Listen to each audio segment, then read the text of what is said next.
Okay, the goals are to create a healthy forest that maintains the diversity of native flora and fauna presently inhabiting the area. Improve safety, visibility, and usability of the woods to promote greater human use and appreciation of the woods. To promote educational use by Averill elementary students as well as neighborhood residents to promote use of trails for healthful recreation and social interaction, to increase the use of park for positive recreation, thereby enhancing natural surveillance of the area and deterring negative recreational activities. I think this would be funny if the blog actually wanted to do that. So we're doing this to keep it a nice park and to get more of us in it to use it. Okay. And that was based on my assumptions about what we've talked about. Does that sound yeah, it's reasonable? Yeah. Okay. Okay. Strategies to create designated trail that is at least 5 feet away from any beech trees.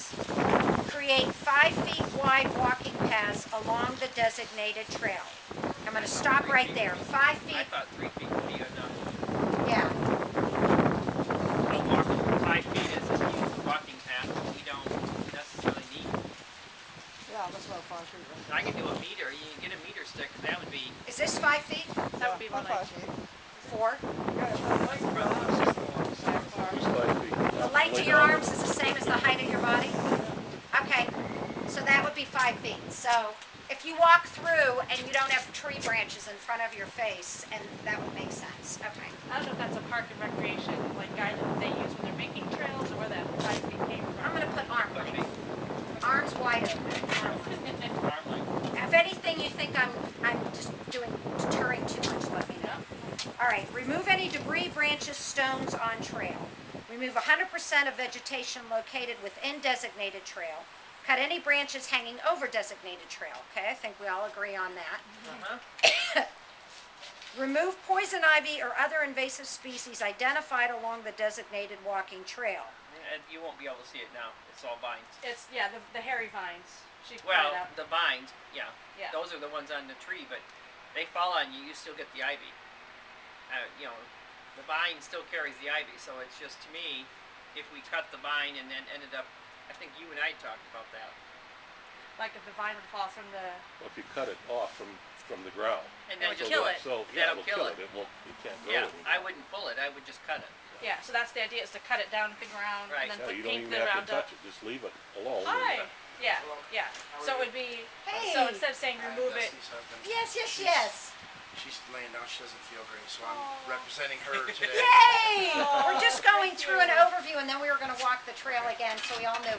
And I will get the cookie ingredients for your mom. Okay, yep. Is that okay if I get it to you by tomorrow afternoon? Yeah. Okay. That'll be fine. All right. So instead of saying remove poison ivy, what it meant is below is cut the stem and paint with the tinted Roundup. So it's not like pulling it out of the tree, but so I need to maybe describe that a little better. And how much will every team have tinted Roundup? Yes. So there's 10 of tinted Roundups? I will have them in smaller containers. And we'll be able to show them? Okay, say, here's the, all right. And they'll have little sponge brushes, 1-inch Okay. foam brushes that you can paint on, so you shouldn't have to touch it with your hands or anything. Okay. Yep, each team should have that. All right. Remove 25% of under non-unique story trees. Understory non-unique trees is what that should say. So the understory. Yeah. Say just brush. Brush. The trees, yeah, they're less than 4 inches in diameter, unless it's unsafe. Like, cause this is like the secondary goal of the trail, and on the next page I kind of put that as the secondary thing that we would use to work on the trail, and then Next Saturday.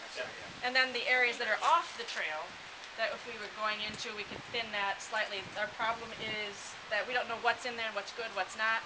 Yeah, So, right now we weren't going to go off the trail. Does she want us to go off the trail? well, I was saying that was one of the issues we were trying to create some more visibility, so that would be available to us if we have more work to do. Okay. And that's an if we option. work on the edges. And if we work on the So edges. this number 4 deals with edges and if more time. Yes, in the interior. There are some areas that she marked. There's some really specific iron trees that are in there. She's like, leave all those alone. Don't thin anything in here because those are so unique. There's some cherry trees, or there's some areas that are unsafe. So unless it's designated as a preservation area or unsafe, we can go into those to thin in our desire to create some more visibility. No, those Okay. are just As a me, second though. goal. As a second Then I goal, know. because our Second goal. primary goal is gonna get whatever I we have so choose many of my as the tools here that- trail